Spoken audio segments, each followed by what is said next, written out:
Hello दोस्तों, नमस्कार। स्वागत है आप सभी का आज की इस वीडियो में।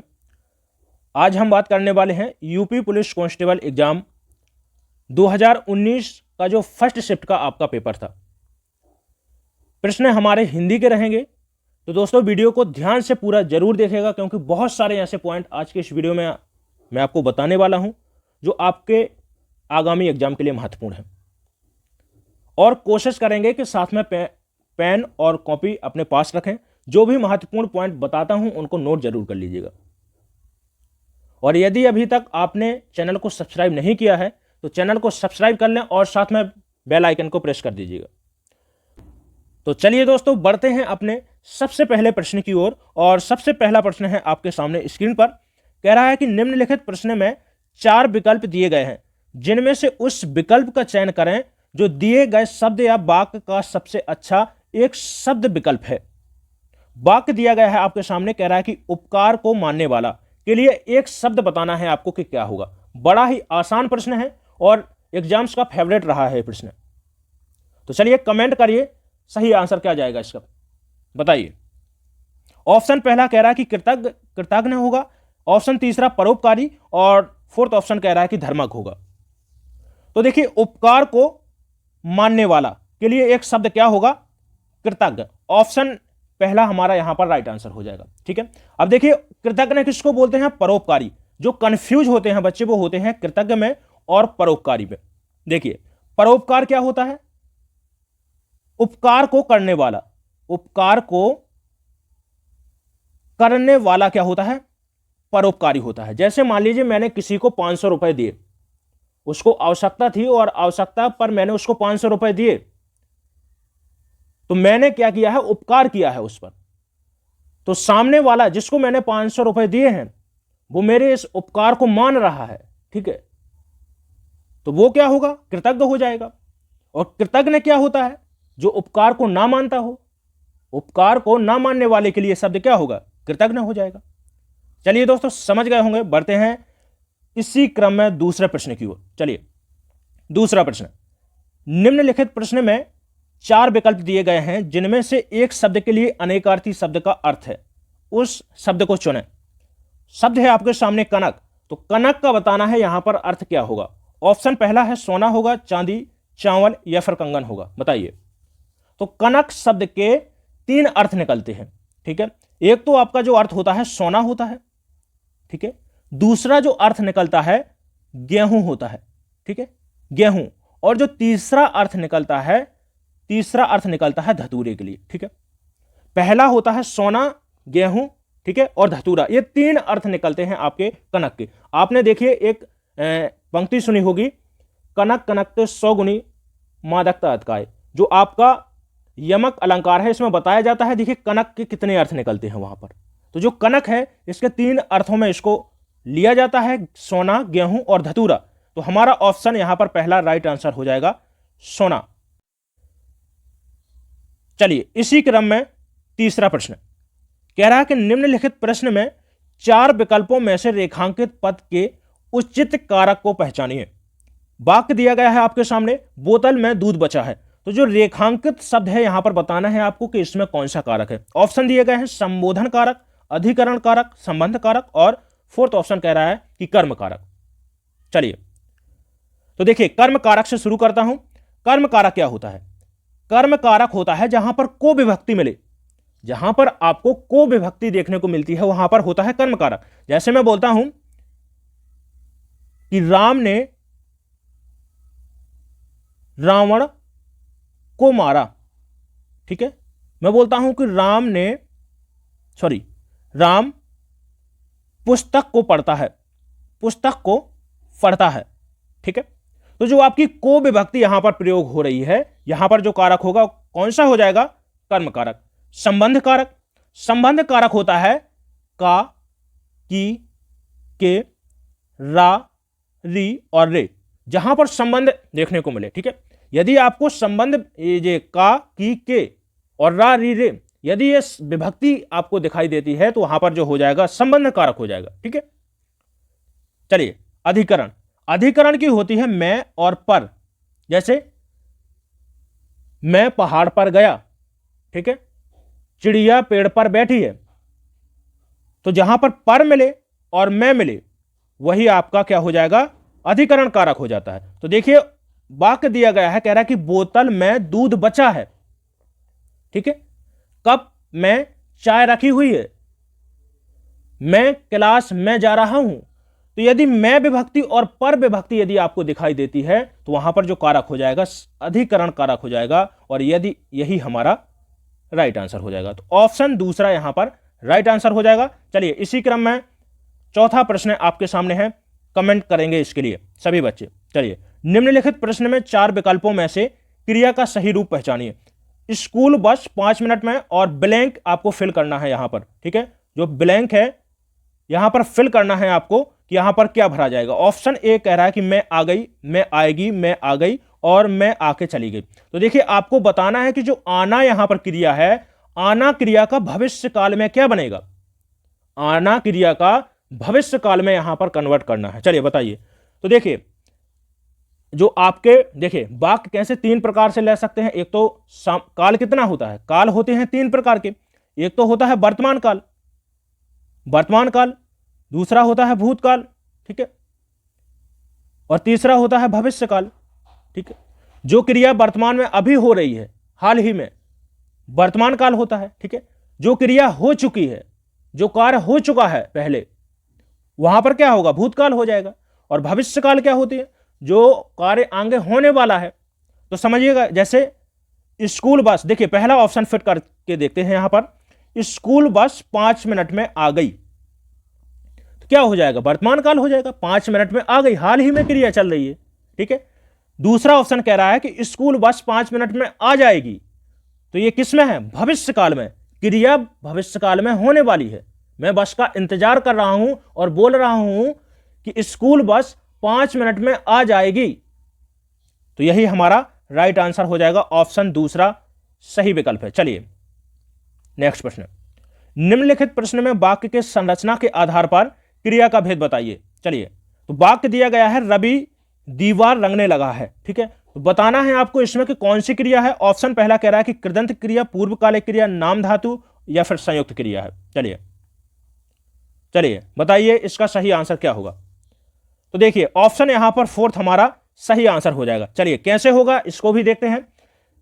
वाक्य दिया गया है, कह रहा है कि रवि दीवार रंगने लगा है, तो इसमें 2 क्रिया लगी हुई हैं, पहले समझिएगा। तो संयुक्त क्रिया क्या होती है, यदि आपने यह समझ लिया तो आप भली भांति इसको समझ जाएंगे कि मैंने यहां पर फोर्थ ऑप्शन क्यों लगाया है। संयुक्त क्रिया होती है जहां पर 2 क्रियाओं का संयोजन हो रहा है, 2 क्रियाओं का संयोग हो रहा हो, ठीक है। वहां पर कौन सी क्रिया होगी, संयुक्त क्रिया होती है जहां पर 2 क्रियाओं का संयोग हो रहा हो, ठीक है। तो देखिए रवि दीवार रंगने लगा, तो एक तो रंगना हो गया और दूसरा लगा है, ठीक है। रंगना ये क्रिया हो गई आपकी, ठीक है, और जो दूसरी क्रिया है वो है लगा है, ठीक है। तो जहां पर 2 क्रियाओं का संयोग हो रहा हो वहां पर होती है संयुक्त क्रिया, ठीक है। तो फोर्थ ऑप्शन हमारा सही हो जाएगा। इसके बाद देखते हैं नाम धातु। नाम धातु क्या होती है, जो क्रिया संज्ञा, सर्वनाम और विशेषण से बनती है। समझिएगा मैं क्या कह रहा हूं, बार बार ये प्रश्न मैं अपने जो प्रैक्टिस सेट मैंने चलाए हैं वहां पर करवा चुका हूं। बेटा एक भी प्रश्न नहीं होगा इस पेपर से ऐसा जो आप हल ना कर सको, यदि आपने मेरे प्रैक्टिस सेट देखे हैं तो। यदि नहीं देखे हैं तो आप चैनल पर जाइएगा, एजुकेशन विद NK चैनल का नाम है, और चैनल को सब्सक्राइब कर लीजिएगा। प्लेलिस्ट बनी हुई है सामान्य ज्ञान से संबंधित और हिंदी से भी संबंधित, जाइए और वीडियो देखिए। ज़्यादा से ज़्यादा 10 से 15 वीडियो हैं, वो भी आधा आधा घंटे के। यदि आपने ये वीडियो देख लिए तो समझ लीजिए आपको एक्स्ट्रा टाइम देने की आवश्यकता नहीं है, आप सही तरीके से मैथ और रीजनिंग की तैयारी कर सकेंगे, ठीक है। जिन बच्चों का मैथ और रीजनिंग कमजोर है उनके लिए टाइम मिल जाएगा। चलिए तो देखिए नाम धातु क्रिया क्या होती है, समझिएगा इसको। नाम धातु क्रिया होती है संज्ञा, सर्वनाम या फिर जो विशेषण से बनती है, ठीक है। ऐसी क्रिया जो संज्ञा, सर्वनाम या विशेषण से बनती है उसको क्या बोलते हैं, हम नाम धातु क्रिया बोलते हैं। जैसे समझिएगा यहां पर मैं बोलता हूं बात, ठीक है, तो बात यहां पर एक संज्ञा होगी, ठीक है। बात से क्या बनता है? बतियाना। क्या बन जाएगा? बतियाना। ठीक है। जैसे मैं बोलता हूं लाठी, तो लाठी से क्या हो जाएगा? लठियाना हो जाएगा, लठियाना। ठीक है। इसी प्रकार से जैसे मैं बोलता हूं गाली, ठीक है, तो गाली से क्या बन जाता है? गलियाना, गलियाना हो गया। ठीक है। तो नाम धातु क्रिया होती है जो संज्ञा सर्वनाम विशेषण से बनती है, उसको क्या बोलते हैं? नाम धातु क्रिया। चलिए, इसके बाद जो सबसे ज्यादा इंपॉर्टेंट है, और आपके एग्जाम में यदि क्रिया से प्रश्न बनता है तो समझ लीजिएगा कि यहां से प्रश्न 100% बनेगा, याद रखिएगा, वो है पूर्वकालिक क्रिया। सबसे ज्यादा पूछे जाने वाली ये क्रिया है। पूर्वकालिक क्रिया क्या होती है समझिए। जैसे मैं बोलता हूं मैं खाना खाकर स्कूल चला गया, मैं खाना खाकर स्कूल चला गया हूं। ठीक है, मैं खाना खाकर स्कूल चला गया हूं। ठीक है। तो देखिए, एक तो है यहां पर क्रिया, देखिए एक वाक्य यहां पर क्या है? मैं खाना खाकर, और दूसरा है स्कूल चला गया हूं। तो ये हो जाएगी आपकी पहली क्रिया यहां पर, और ये हो जाएगी दूसरी क्रिया। पहली क्रिया क्या है? खाकर, और दूसरी है स्कूल चले जाना। तो जो क्रिया पहले हो रही है उसको हम क्या बोलते हैं? पूर्वकालिक क्रिया बोलते हैं। समझ में आया नहीं आया? समझिएगा फिर से। चलिए एक उदाहरण और देता हूं, बहुत इंपॉर्टेंट है ये प्रश्न। देखिए, जैसे मैं बोलता हूं कि राहुल नहाकर पढ़ने जाता है, नहाकर, ठीक है, राहुल नहाकर पढ़ने जाता है, पढ़ने जाता है। ठीक है। तो जो नहाकर है, जो पहली क्रिया हो रही है यहां पर, उसको हम क्या बोलते हैं? पूर्वकालिक क्रिया बोलते हैं। कृदंत क्रिया, कृदंत क्रिया क्या होती है समझिएगा। ऐसी क्रिया जो धातु के साथ में लगी होती है उसको बोलते हैं कृदंत क्रिया। समझ रहे हैं ना आप? समझिएगा, जैसे मैं बोलता हूं खा, ठीक है, खा क्या है? आपकी धातु है, क्रिया नहीं है। समझिएगा, खा क्या है? धातु है यहां पर। और धातु के साथ में जब हम यहां पर ना प्रत्यय जोड़ देते हैं तो क्या हो जाता है? खाना हो जाता है, जो एक क्रिया बन जाती है। तो कृदंत क्रिया क्या होती है? कृदंत क्रिया होती है जो कृत प्रत्यय से बनती है, उसको क्या बोलते हैं हम? कृदंत क्रिया बोलते हैं। चलिए चलिए, आपको समझ में आ गया होगा। बढ़ते हैं अपने 6वें प्रश्न की ओर। निम्नलिखित प्रश्न में 4 विकल्पों में से उस विकल्प का चयन करिए जो दिए गए शब्द का सही स्त्रीलिंग वाला विकल्प है। शब्द है आपके सामने हंस, ऑप्शन है हंसनी, हंसिनी, हंसी और हंसिया। तो हंस का क्या हो जाएगा स्त्रीलिंग? हंसिनी हो जाएगा। ठीक है, तो ऑप्शन यहां पर पहला हमारा राइट आंसर हो जाएगा। जैसे कवि से, कवि आपका स्त्री पुल्लिंग हो गया, इसका स्त्रीलिंग क्या होगा? कवित्री होगा। ठीक है, ठीक है। जैसे नेता का क्या हो जाएगा? नेत्री हो जाएगा। ठीक है। इसी प्रकार जैसे मैं बोलता हूं मास्टर, तो क्या हो जाता? मास्टराइन हो जाता है, होता है ना, मास्टराइन होता है ना। ठीक है। इसके बाद जैसे मैं बोलता हूं लेखक, तो लेखक का लेखिका हो जाएगा। ठीक है। चलिए अगला प्रश्न। चलिए 7वां प्रश्न है आपके सामने। निम्नलिखित प्रश्न में 4 विकल्पों में से दिए गए शब्द का सही स्त्रीलिंग वाला रूप बताइए। चलिए एक और प्रश्न है आपका स्त्रीलिंग से संबंधित। कुम्हार, तो कुम्हार का क्या हो जाएगा? कुम्हारिन हो जाएगा। ऑप्शन यहां पर दूसरा हमारा सही आंसर हो जाएगा। देखिए कुम्हार, अंतर करना है आपको किससे? कुमार से। जो कुमार होता है, जैसे हम लिखते हैं नरेंद्र कुमार, ठीक है, नरेंद्र कुमार, तो ये नरेंद्र ये वाला कुमार नहीं है। जो कुम्हार है, जो मिट्टी के बर्तन बनाता है, उसको बोलते हैं कुम्हार। जो घड़ा बनाता है, ठीक है, मिट्टी के बर्तन बनाने वाले को क्या बोलते हैं? कुम्हार बोलते हैं। ठीक है। तो इसका जो स्त्रीलिंग होगा वो क्या हो जाएगा? कुम्हारिन हो जाएगा। ठीक है। चलिए चलिए 8वां प्रश्न है। नीचे दिए गए शब्द का सही बहुवचन वाला विकल्प चुनिए। चलिए चुटियां, तो चुटिया का बताना है आपको कि सही बहुवचन वाला इसका विकल्प क्या होगा। ऑप्शन पहला कह रहा है कि चुटियां होगा, चुटियों होगा, चुटियो और चटियाए। चलिए बताइए। ऑप्शन पहला सही आंसर हो जाएगा। चुटिया का क्या हो जाएगा? चुटियां। ठीक है। जैसे हम बोलते हैं गली, तो गली का क्या हो जाता है? गलियां हो जाता है। ठीक है। इसी प्रकार से चुटिया का क्या हो जाएगा? चुटियां। चलिए अगला प्रश्न। निम्नलिखित प्रश्न में 4 विकल्पों में से उस विकल्प को चुनिए जो सही पूर्ण रूपेण वर्ण है, पूर्ण वर्ण विच्छेद वाला है। चलिए कृपण, तो कृपण का आपको वर्ण विच्छेद करना है, यहां पर बताना है कि कृपण का सबसे अच्छा वर्ण विच्छेद यहां पर कौन सा होगा। ऑप्शन पहला, ठीक है, दूसरा होगा, तीसरा होगा या फिर चौथा, बताइए। तो देखिए यहां पर ऑप्शन हमारा फोर्थ राइट आंसर हो जाएगा। समझिएगा कैसे, देखिए जो आपके पहले, तो यदि आप स्वर समझ गए और व्यंजन, तो आप आज के बाद कभी भी गलत नहीं करोगे इसका आंसर। चलिए समझाता हूं। पहले बात तो आपको समझना है कि जो स्वर होते हैं वो किसी की मदद से नहीं बोले जाते हैं। स्वर जो ध्वनि होती है वो स्वतंत्र रूप से बोली जाने वाली ध्वनि होती है। जैसे मैं बोलता हूं आ लिखता हूं, तो इसका किसी के साथ में इसकी सहायता नहीं लगेगी, ठीक है, ना तालु ना, ठीक है, किसी का प्रयोग नहीं किया जाता है, सीधी श्वास वायु बाहर निकल जाती है, ठीक है। लेकिन जो व्यंजन वर्ण होते हैं इनको बोलते समय स्वर वर्णों की आवश्यकता पड़ती है। जैसे मैं बोलता हूं का, खा, पा, धा, तो जो व्यंजन वर्ण है बिना स्वर के उच्चारित ही नहीं हो सकते हैं, आपको ये याद रखना है, ठीक है। देखिए जो भी, जैसे मैं बोलता हूं का लिखता हूं, तो का के साथ में देखिए हलंत लगा हुआ है और साथ में आ, ये है व्यंजन आपका। जो का आप लिखते हैं वो इस प्रकार से आता है विच्छेद के बाद में, ठीक है। इसी प्रकार पा लिखता हूं मैं, तो पा हलंत लगकर आ आता है, ये अर्ध व्यंजन हो जाता है, ठीक है। यदि हम इसमें से स्वर निकाल दें तो अर्ध व्यंजन हो जाता है, इसका उच्चारण फिर संभव नहीं है, ठीक है।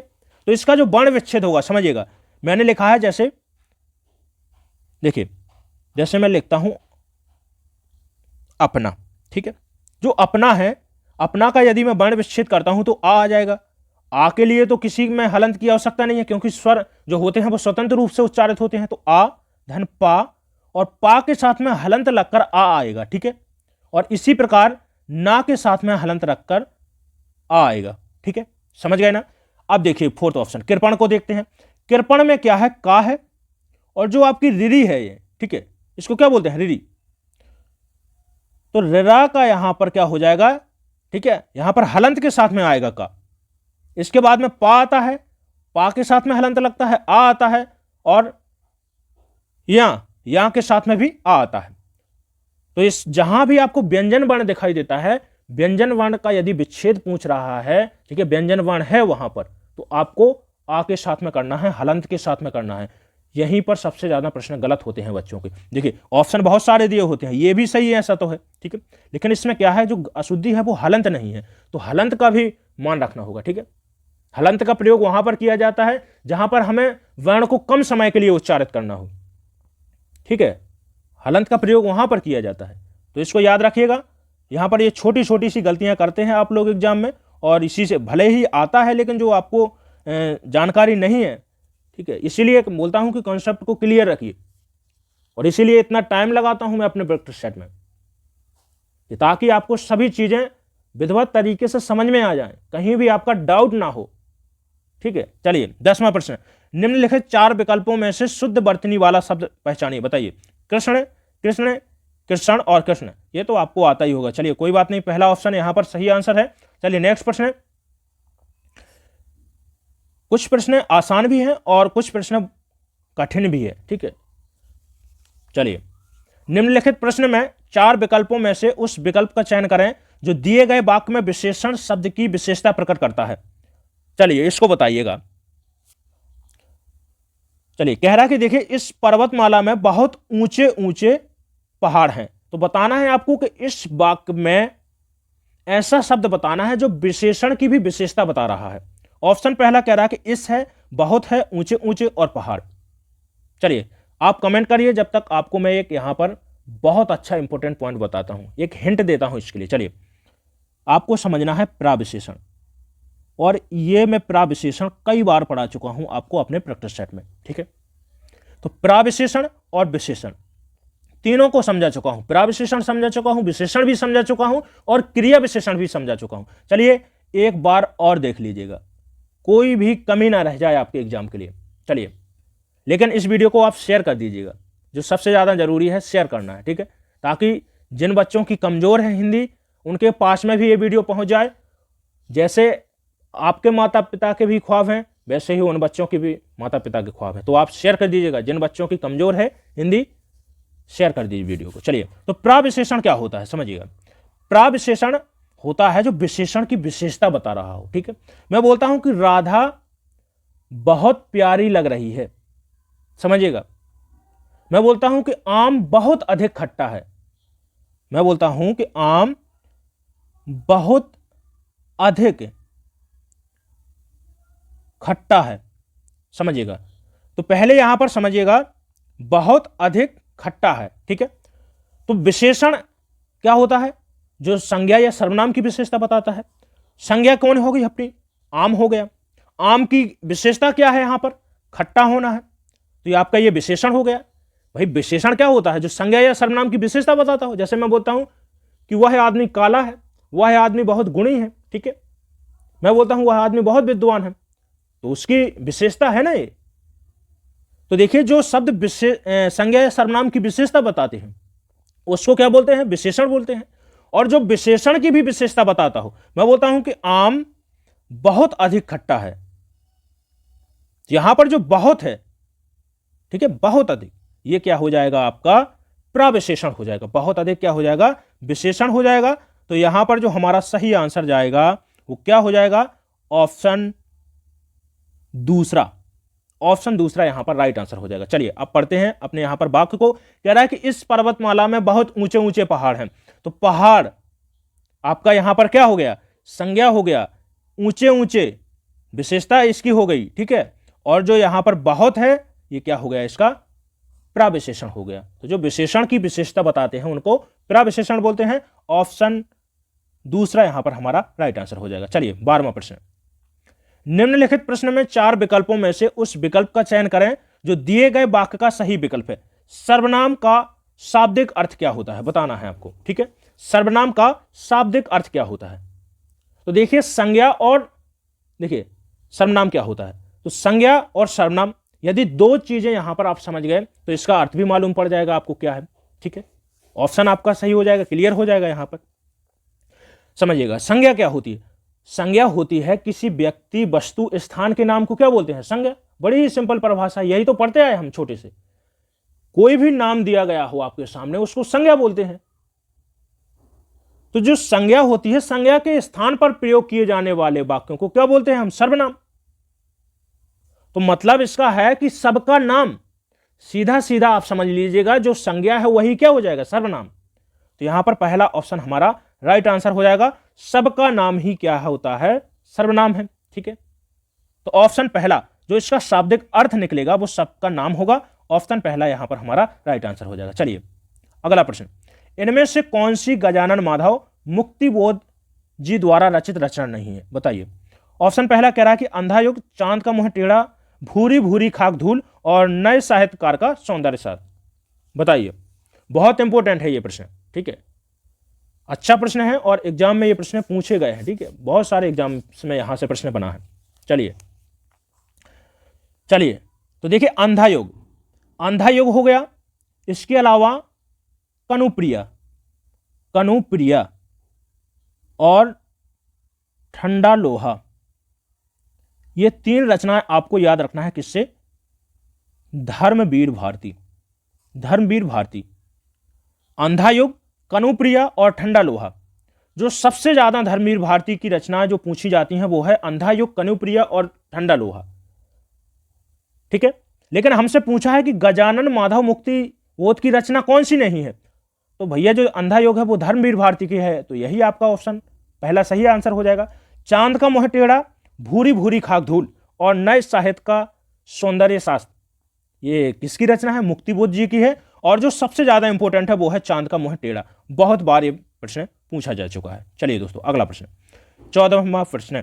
चलिए, निम्नलिखित प्रश्न में 4 विकल्पों में से उस सही विकल्प का चयन करें जो बताता है कि पृथ्वीराज रासो किस लेखक की रचना है। चंद्रवरदाई, कल्हण, वाल्मीकि और हर्षवर्धन। देखिए हर्षवर्धन की रचना है रत्नावली, बहुत इंपॉर्टेंट है रत्नावली, ठीक है।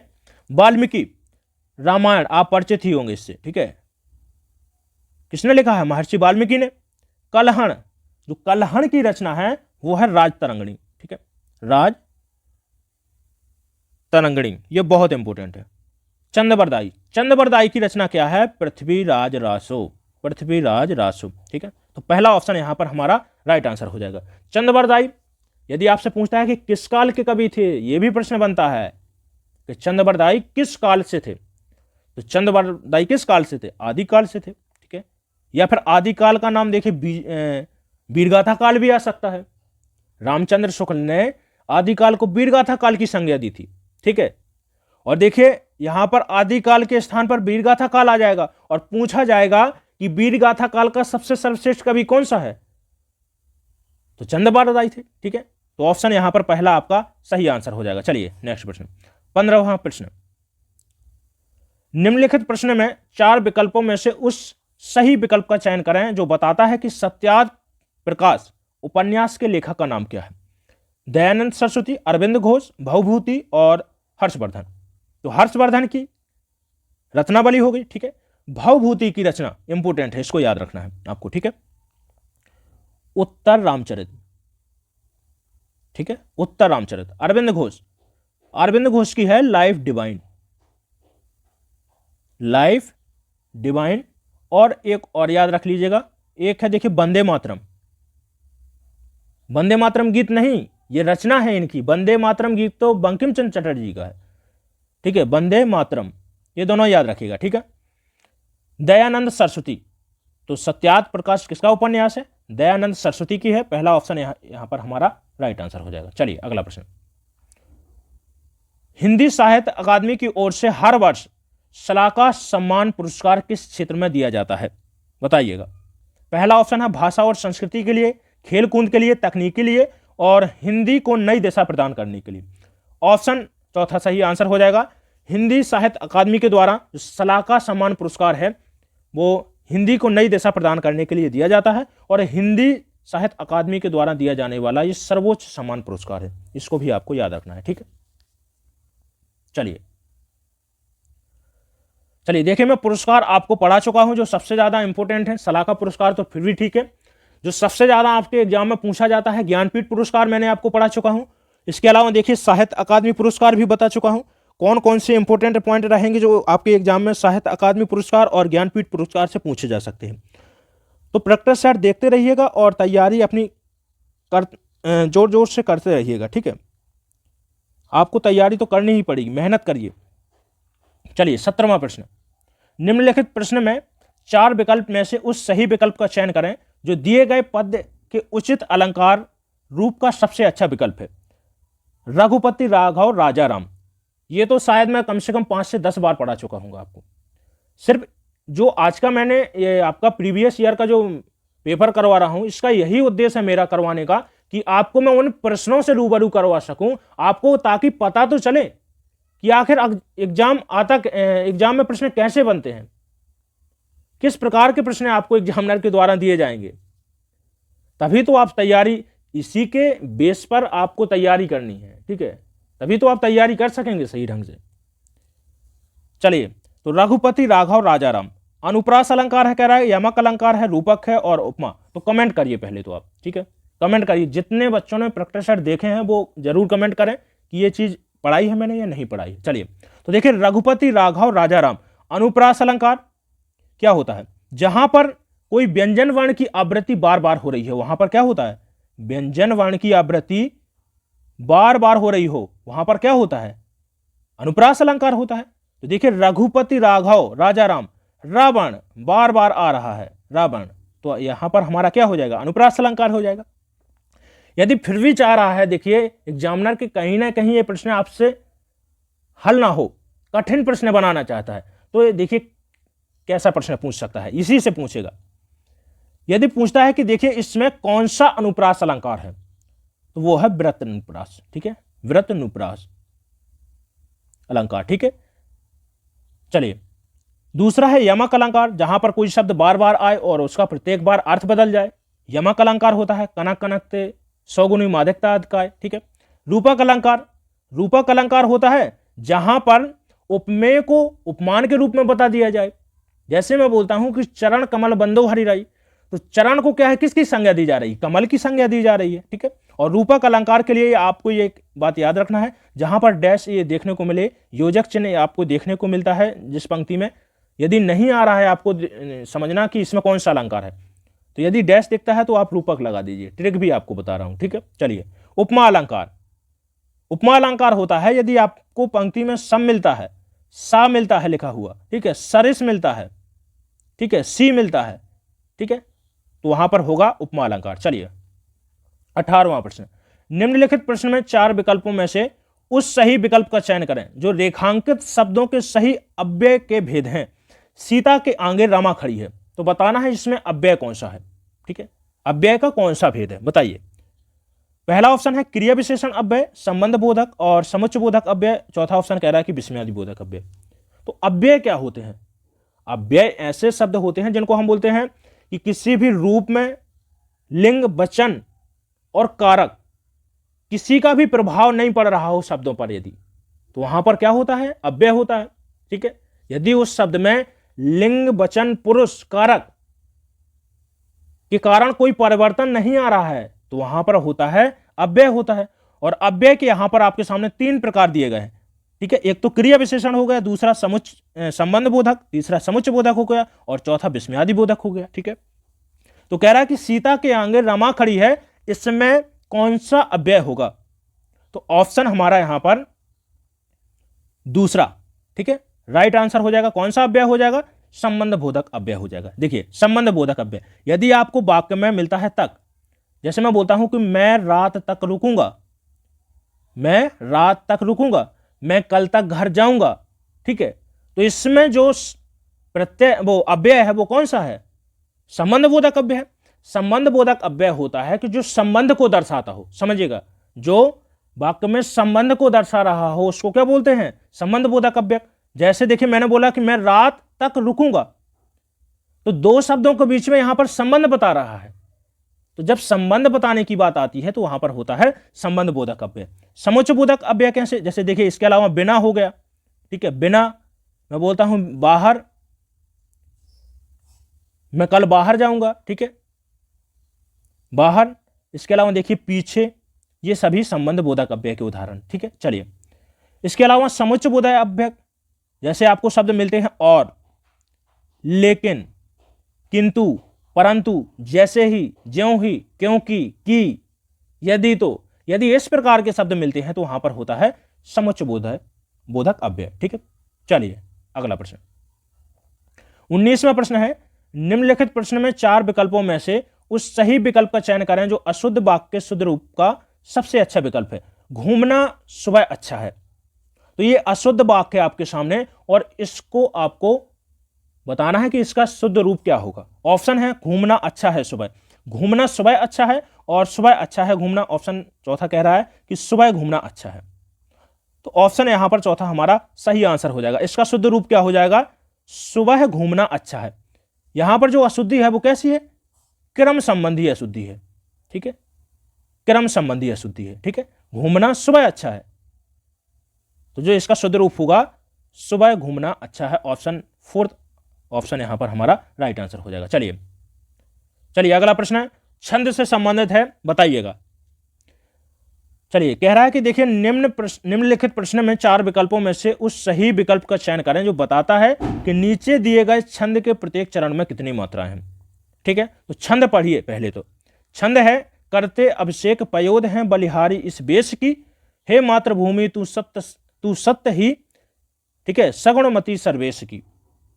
तो इस पंक्तियों में बताना है आपको कि कौन सा छंद है, और यदि आप ये जान गए तो आप मात्रा निकालना तो अपने आप ही समझ जाएंगे। तो कमेंट आप कर दीजिएगा इसमें कौन सा छंद है। चलिए, जब तक मैं आपको आंसर बताता हूं। ऑप्शन पहला कह रहा है कि 15 से 13 के क्रम में 28 और पहले और तीसरे में 12 है, प्रत्येक चरण में 24 है और प्रत्येक चरण में 15 है। चलिए, तो यहां पर जो आपको समझना है वो है उल्लाला छंद, ठीक है। उल्लाला, जो उल्लाला छंद होता है एक अर्ध सम्मात्रिक छंद होता है, ठीक है। इसको भी आपको याद रखना है, ये भी पूछ सकता है कैसा छंद है? अर्ध सम्मात्रिक, ठीक है, सम्मात्रिक छंद है। इसमें कुल 4 चरण होते हैं। प्रश्न बनता है देखिए कि कितने चरण होते हैं उल्लाला जो छंद होता है, तो 4 चरण होते हैं और मात्राएं कुल होती हैं 28, जिसमें से 15 और 13 पर आती है यति। इतना आपको उल्लाला से याद रखना है। अब चलिए जो पंक्ति दी गई है कैसे यहां पर पहचानेंगे कि यहां पर उल्लाला है या नहीं है, क्योंकि देखिए जो हरि गीत का छंद है उसमें भी 28 मात्राएं होती हैं। तो आपको पहचानना कैसे है कि इसमें हरि गीत का है या फिर उल्लाला छंद है। तो देखिए जो हरि गीत का होता है इसमें आती है 16 और 12 पे यति, और जो उल्लाला छंद होता है इसमें आता है 15 और 13 पर यति। तो इसी में अंतर आपको याद रखना है। चलिए देखिए इसमें मात्राएं गिनते हैं। पहले देखिए जो मात्रा है वो है करते, तो करते में का के साथ में लघु हो जाएगा, रा का लघु हो जाएगा, ठीक है, ते की हो जाएगी, दीर्घ हो जाएगी, ठीक है। इसके बाद में अभिषेक, चलिए मैं गिन देता हूं, वैसे मुझे क्या है कि लिखते नहीं बनता यहां पर। तो देखिए 1 2 3 4 5 6 7 8 9 10 11 12 13 और 14 15। तो जो पहला चरण है इसमें 15 हो गई, और दूसरा देखिए दूसरे चरण में गिनते हैं 1 2 3 4 5 6 7 8 9 10 11 12 13, इसमें 13 हो गई। तो देखिए 15 और 13 पर यति होती है, वो कौन सा होता है, उल्लाला छंद होता है। कुल मात्राएं 28 होती हैं। तो पहला ऑप्शन यहां पर हमारा राइट आंसर हो जाएगा। आप देखिए आपको छंद से संबंधित पूरी जानकारी प्रैक्टिस सेट में दे दी गई है। जितने भी महत्वपूर्ण छंद थे मैंने आपके एक दिन मैंने जो प्रैक्टिस सेट लिया था उसमें मैंने कोशिश की थी कि जितने भी कठिन टॉपिक है, संधि हो गया, छंद हो गया, अलंकार हो गया, ठीक है, हिंदी के जितने भी कठिन टॉपिक थे मैंने कम से कम एक एक प्रश्न पे 5-5 10-10 मिनट तक समझाया था। जितने महत्वपूर्ण पॉइंट थे, एक तरीका से वो क्लास ही थी, कोई प्रैक्टिस सेट नहीं चल रहा था। लेकिन आपको साथ में तैयारी भी करवानी है तो साथ में मैं प्रश्न रखता हूं, कोई अलग से टॉपिक नहीं लेता हूं, ठीक। चलिए दोस्तों अगला प्रश्न 21वां प्रश्न है। निम्नलिखित प्रश्न में 4 विकल्पों में से उस विकल्प का चयन करें जो दिए गए मुहावरे का सही अर्थ वाला विकल्प है। अंग भरना, रो पड़ना, गले लगना, बदल जाना और मूर्ख बनना। तो अंक भरना का मतलब होता है गले लगना। क्या होता है, गले लगना, या फिर बोल सकते हैं कि गोद में लेना, गोद में लेना, ठीक है। तो ऑप्शन यहां पर दूसरा हमारा सही आंसर हो जाएगा। जैसे मैं 10 वर्षों के बाद, मैं 10 वर्षों से अपने घर गया तो पापा ने मुझे अंक भर लिया, ठीक है। इसका प्रयोग क्या हो जाएगा कि मैं 10 वर्षों के बाद, मैं मान लीजिए मैं बोल रहा हूं कि मैं 10 वर्षों के बाद मैं अमेरिका से घर गया तो पापा ने मुझे अंक भर लिया, ठीक है। तो यहां पर अंक भरने का अर्थ क्या हो जाएगा, गले लगाना। तो ऑप्शन दूसरा हमारा राइट आंसर हो जाएगा। चलिए 22वां प्रश्न है। निम्नलिखित प्रश्न में 4 विकल्पों में से उस विकल्प का चयन करें जो बताता है कि संयोग और वियोग किस रस के रूप है। ऑप्शन पहला है वात्सल है, भयानक, श्रृंगार हो गया और अद्भुत रस। चलिए तो संयोग और वियोग किस रस के रूप होते हैं। तो ऑप्शन यहां पर तीसरा हमारा राइट आंसर हो जाएगा, श्रृंगार। श्रृंगार रस के 2 भेद होते हैं, ठीक है। एक तो संयोग श्रृंगार हो गया और जो दूसरा होता है वियोग श्रृंगार हो गया।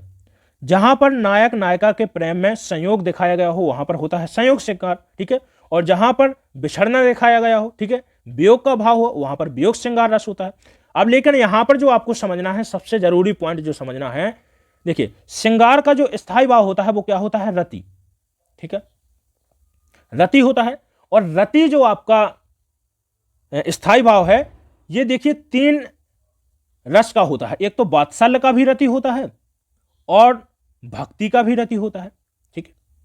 तो देखिए श्रृंगार का रति होता है, वात्सल्य का भी रति होता है और भक्ति का भी रति होता है। तो रति का जो अर्थ होता है वो होता है आनंद, ठीक है। रति का अर्थ क्या होता है, आनंद पाना होता है। तो देखिए श्रृंगार में देखिए जब प्रेम का वर्णन किया जाता है तो वहां पर भी आनंद मिलता है। वात्सल्य जहां पर प्रेम होता है, छोटे बच्चे होते हैं ना, तो छोटे बच्चों की जो क्रियाएं करते हैं उनको देख करके क्या होता है, वात्सल्य आता है, तो वहां पर भी रति होता है, इसमें भी आनंद की अनुभूति होती है। और जो तीसरा रति है वो है भक्ति। जैसे मीराबाई रसखान हो गए, ये भक्ति करती, मीराबाई जी भक्ति करती थी कृष्ण जी की, तो वहां पर कौन सा रस वो स्थायी भाव हो जाएगा, भक्ति रति हो जाएगा। तो ये समझना है तीनों का रति है, ठीक है। तो यहां पर वत्सल रति होता है, ये श्रृंगार रति होता है और ये आपका होता है भक्ति रति, ठीक है। चलिए 23वां प्रश्न। निम्नलिखित प्रश्न में 4 विकल्पों में से उस सही विकल्प का चयन करें जो निर्देश अनुसार वाक्य परिवर्तन वाला सही विकल्प है। सामने है आपके वाक्य है पिताजी पत्र पढ़ रहे हैं, इसका आपको कर्मवाच्य बना के बताना है। लेकिन इसके पहले आप कमेंट करेंगे कि जो वाक्य आपके सामने लिखा है इसमें कौन सा वाच्य है, बताइए। चलिए, ऑप्शन है पत्र पिताजी द्वारा पढ़ा गया, पिताजी ने पत्र पढ़ा, और पिताजी के द्वारा पत्र पढ़ा जा रहा है, पिताजी से पत्र पढ़वाया जा रहा है। चलिए, तो यहां पर जो वाच्य होगा वह कौन सा है? कर्तवाच्य। समझिएगा, कर्तवाच्य क्या होता है? कर्तवाच्य होता है जब क्रिया कर्ता के अनुसार चल रही हो, क्रिया कर्ता का अनुसरण कर रही हो, तो वहां पर होता है कर्तवाच्य। जैसे यहां पर वाक्य देखिए, कह रहा है कि पिताजी पत्र पढ़ रहे हैं, ठीक है। मैं बोलता कि राधा पत्र पढ़ रही है, तो देखिए क्रिया आपकी किसके? राधा के अनुसार यहां पर क्रिया क्या हो गई? चेंज हो गई। जो पिताजी हैं वो रहे हैं, और राधा क्या है? पत्र पढ़ रही है। तो देखिए क्रिया यहां पर क्या हो रही है? बदल रही है। कर्ता का, इसका मतलब है कि क्रिया हमारी कर्ता का अनुसरण कर रही है। तो यहां पर जो वाच्य होगा कर्तवाच्य था, और इसको आपको बदलना है कर्मवाच्य में। तो कर्मवाच्य क्या होगा? जहां पर क्रिया कर्म का अनुसरण कर रही हो। तो देखिए, पिताजी के द्वारा पत्र पढ़ा जा रहा है, तो यही ऑप्शन तीसरा आपका राइट आंसर हो जाएगा। चलिए अगला प्रश्न 24वां, योजक चिन्ह का सही उदाहरण कौन सा है? शिवजी और शिवेश दोनों भाई बहन हैं। हेमा, गुनगुन, माया सहेलियां हैं, और रोहन ने कहा मुझे पढ़ाई करनी चाहिए, मैं घूमने जा रही हूं। तो योजक चिन्ह, योजक चिन्ह होता है जो दो शब्दों के बीच में क्या करता हो? जोड़ने का काम करता हो, उसको क्या बोलते हैं? योजक चिन्ह बोलते हैं। योजक चिन्ह जहां पर भी दो शब्दों के मध्य में जोड़ने का काम करता हो, अर्थ निकल रहा हो, वहां पर क्या होता है? योजक चिन्ह माना जाता है। तो पहला ऑप्शन यहां पर हमारा राइट आंसर हो जाएगा। अर्थ यहां पर निकलता है कि जो भाई है, भाई के संबंध में शिवेश क्या है? उसकी बहन है, ठीक है। पर यहां पर देखिए, रोहन ने कहा मुझसे पढ़ाई करनी चाहिए, तो यहां पर कंफ्यूज नहीं होना है आपको। जो हमारा सही आंसर होगा ऑप्शन पहला राइट आंसर हो जाएगा। चलिए अगला प्रश्न 25वां प्रश्न, निम्नलिखित प्रश्न में 4 विकल्पों में से दिए गए शब्द के सही समास विग्रह वाला विकल्प चुनिए। सप्त सिंधु, तो सही समास विग्रह क्या होगा सप्त सिंधु का? ऑप्शन पहला कह रहा है कि 7 सिंधुओं का समूह, 7 सिंधुओं का समूह, और 7 सिंधुओं का समूह, 7 नदियों का समूह। तो ऑप्शन तीसरा यहां पर हमारा राइट आंसर हो जाएगा। देखिए सिंधु में यहां पर देखिए अनुस्वार लगा हुआ है, फिर जो गलत होगा हमारा यहां पर ऑप्शन दूसरा गलत क्यों जा रहा है? क्योंकि यहां पर सिंधुओं में क्या है? अनुस्वार लगा नहीं है, ठीक है। तो इसका जो बहुवचन बनेगा सिंधु का वो क्या हो जाएगा? सिंधुओं। तो यहां पर जो समास होगा वो कौन सा हो जाएगा? द्विगु समास, ठीक है। इसको भी आप याद रखिएगा। जहां पर प्रथम पद संख्यावाची होता है वहां पर समास होता है द्विगु समास। चलिए 26वां प्रश्न, निम्नलिखित प्रश्न में 4 विकल्पों में से विकल्प का चयन करें जो दिए गए शब्द का सही समान अर्थ वाला शब्द है। सबसे ज्यादा वीडियो बढ़ाने का टाइम यदि कोई ले रहा है तो जो ऊपर की जो पंक्ति लगी हुई है ना, इसी में हमारा टाइम बर्बाद हो रहा है। चलिए कोई बात नहीं, फिर भी पत्थर बताना है। तो देखिए पत्थर का समानार्थी शब्द कौन कौन से होते हैं? पत्थर का होता है पाषाण, ठीक है। इसके अलावा देखिए प्रस्तर भी होता है। क्या होता है? प्रस्तर को भी पत्थर बोलते हैं। पाहन हो गया, ठीक है। उपल हो गया, ठीक है। तो ऑप्शन पहला हमारा यहां पर सही आंसर हो जाएगा। जो भी बच्चे गिरी लगा रहे हैं उनका गलत होगा। गिरी होता है पहाड़ का, पहाड़ का हो गया, ठीक है। इसके अलावा देखिए नरपति हो गया, सॉरी नगपति, ठीक है। नगपति हो गया, नग हो गया, नग का क्या होता है? गिरी होता है। तो कंफ्यूज नहीं होना है आपको इसमें। चलिए नेक्स्ट प्रश्न है आपके सामने 27वां प्रश्न, निम्नलिखित प्रश्न में 4 विकल्पों में से उस विकल्प का चयन करें जो उस उपसर्ग से नहीं बना है। पुनर्जन्म, कुधर्म, आजीवन और दिखावा। तो देखिए दिखावा यहां पर क्या है? दिखना में आवा प्रत्यय जुड़ा हुआ है, ठीक है। लेकिन जो पुनर्जन्म में है इसमें पुनः उपसर्ग है, कुधर्म में कु उपसर्ग है, और आजीवन में आ उपसर्ग है, ठीक है। तो हमसे पूछा है कि किसमें उपसर्ग से नहीं बना है जो शब्द, वो है दिखावा। तो ऑप्शन यहां पर चौथा सही आंसर हो जाएगा। चलिए 28वां प्रश्न, निम्नलिखित प्रश्न में 4 विकल्पों में से विपरीत अर्थ वाला विकल्प बताइए। शब्द है आपके सामने स्वार्थ, और स्वार्थ का जो विकल्प विपरीत शब्द होगा वो क्या हो जाएगा? निस्वार्थ। तो ऑप्शन यहां पर दूसरा राइट आंसर हो जाएगा। चलिए नेक्स्ट प्रश्न, चलिए अगला प्रश्न है बताना है आपको कि कौन सा शब्द यहां पर प्रत्यय से बना हुआ है। प्रत्यय जो पीछे प्रयोग होते हैं मूल शब्द के उसको प्रत्यय बोलते हैं, उपसर्ग आगे प्रयोग किए जाते हैं। ठीक है, तो इंसान, मदद, जादूगर और समझ। जादूगर, जादू के साथ में गर प्रत्यय जुड़ा हुआ है, तो क्या हो जाएगा? ऑप्शन तीसरा यहां पर हमारा राइट आंसर हो जाएगा। चलिए तीसरा प्रश्न, निम्नलिखित प्रश्न में 4 विकल्पों से उस विकल्प का चयन करें जो सही संधि विच्छेद वाला विकल्प है। अत्यधिक, तो अत्यधिक में बताना है कि सही संधि विच्छेद क्या होगा, बताइए।